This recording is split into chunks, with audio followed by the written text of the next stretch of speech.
ಶಬಾಷ್. ಬಿಡಿ.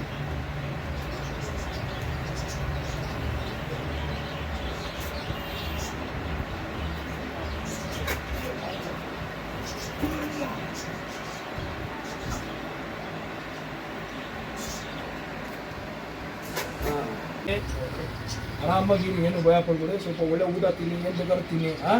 ಚೆನ್ನಾಗಿ ಸ್ವಲ್ಪ ಒಳ್ಳೆ ಊಟ ತಿನ್ನಿ, ಸ್ವಲ್ಪ ಎಕ್ಸಸೈಸು ಮಸಾಜ್ ಮಾಡಿಸ್ತೀನಿ. ಸ್ವಲ್ಪ ಮಾಡಿ ನಾಳೆ ಒಂದು ಸಲ ಬನ್ನಿ. ಈಗ ಔಷಧಿ ಆಗ್ಬಿಟ್ಟು ಕಟ್ ಹಾಕ್ಕೊಡ್ತೀನಿ, ಏನು ತೊಂದರೆ ಇಲ್ಲ. ಏನು ಭಯ ಪಡ್ಬೇಡಿ. ಈ ಥರ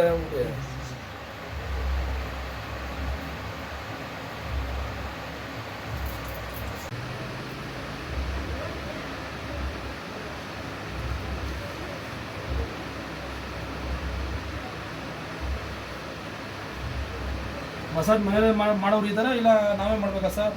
ಇಲ್ಲ ಸರ್, ಯಾರು ಇಲ್ಲ, ಮಕ್ಕಳು ಯಾರು ಇಲ್ಲ. ಆಯಿಲ್ ಕೊಡ್ತೀನಿ, ಮಸಾಜ್ ಬೇಕಾದ್ರೆ ಮನೇಲೆ ಮಾಡಿಸಿ. ಇಲ್ಲಿಂದ 1 hour 45 minutes ಮಸಾಜ್ ಇರುತ್ತೆ.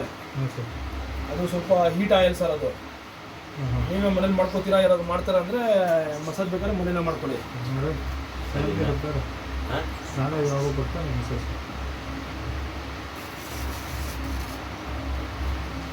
ನಿಮಗಂದ್ರೆ 2 ಸಲ ಮಸಾಜ್ ಇರುತ್ತೆ ಸರ್, 2 ಸಲ ಎಕ್ಸಸೈಸ್ ಇರುತ್ತೆ. 5 ವಿಸಿಟ್ ಇರಬೇಕು.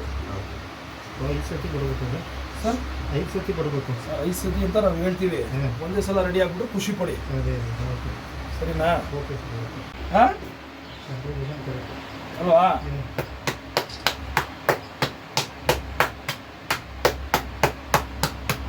ನೋಡಿ ಸರ್. ಶಬಾಷ್. ಏನು ಬೇಕಾದ್ರೂ ಮಾಡಿ, ಸ್ವಲ್ಪ ಎಕ್ಸಸೈಸ್ ಮಾಡ್ತಾರೆ. ನೀವು ಸ್ವಲ್ಪ